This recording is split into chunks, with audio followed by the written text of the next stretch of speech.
Good afternoon. Good day out there today. Questions? Paul James, any kind of update you can give us? Moving in the right direction. Okay. Yeah, moving in the right direction. Still over 48 hours. Before kick time, I think he'll continue to improve. The workload gets lessened this time of the week, and that should help the healing process. Would you even take him on a limited basis if it's 10, 12 carries as opposed to what you might normally do? Yes. Okay.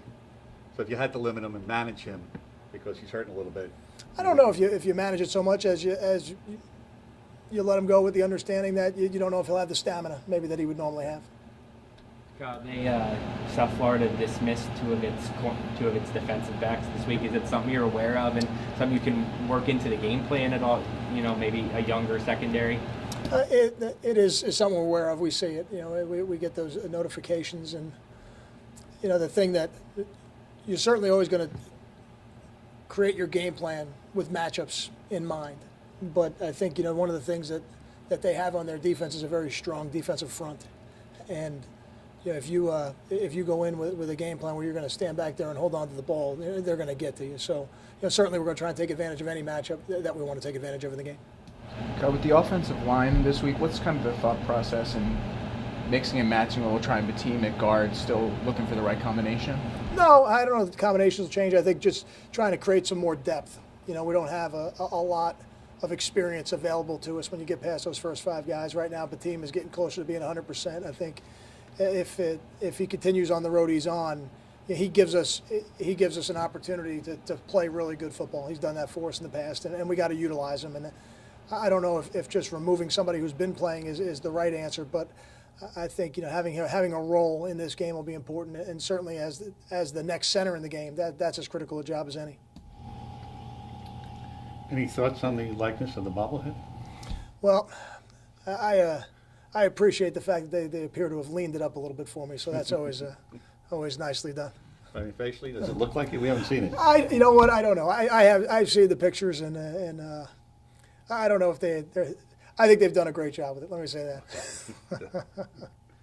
Kyle, Jamil Morrell was talking yesterday about how he jokingly gets in the faces of the kickers to try to motivate them during practice, and he said that was a tradition with Khalil Gaud and Duron Harmon. And before that as well. Yeah, has that been going on as long as you've been here? It's been going on. I remember Ramel Meekins doing it, and it's hard. I think I said this when we had a little bit of a kicking.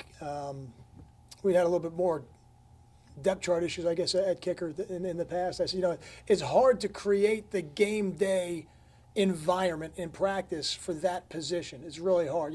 When you go on the road on offense, you can crank up the crowd noise and do those kind of things to force the offense to communicate in a really tough environment. But for the kickers, it's tough to create that end of the game environment. So you try to do anything you can, and the defensive players razzing the kickers has certainly been going on since I've been here. And with Jamil, he's the active leader in career sacks with 8, which is kind of a low number. Are there any thoughts when you hear that? No. Jamil's a guy who plays with tremendous effort. Marcus Thompson plays with tremendous effort. We have, over the course probably the last 9 years, sacked or hit the quarterback a very high percentage of the time. And sometimes that's with one-on-one pass rush moves, and sometimes that's with pressures as well.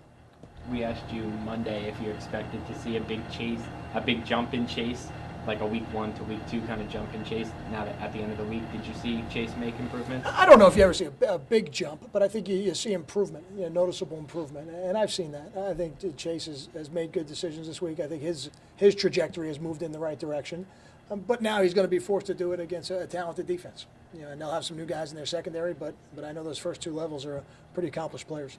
Now, with all the work you and the players have put in since August, is it hard to conceive that Saturday could be the last game of the season and it could end abruptly, or have you not even considered that possibility? Don't even consider it. Don't even consider that possibility. Because of a negative thought, or because it has no impact on preparing for the game.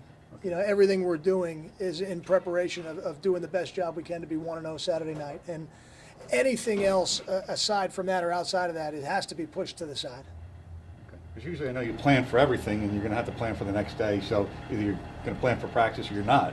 So you just won't allow it until when that comes up. You'll think about it. That won't affect our practice schedule. We already have our bowl practice schedule set, and we're ready to jump into it. Two more. Kyle, as the staff this week, how excited are you about everything in recruiting with official visits, in-home, state championships, that kind of stuff going on? It's there's a lot of moving pieces, and it is enjoyable for us to be able to get out, and we'll try to get out a little bit here as we get later in the week, in the evenings, and see some of the local recruits that we can see, and having some state championship games that will be played in our stadium on Sunday is very exciting for us, and I think the teams that'll be in the stadium on Sunday will have a great experience there, and create some memories really that will last a lifetime, and then we'll have one more week. We'll be out on the road after that, where we'll really need to get out and be everywhere we need to be. Thank you. Thank you.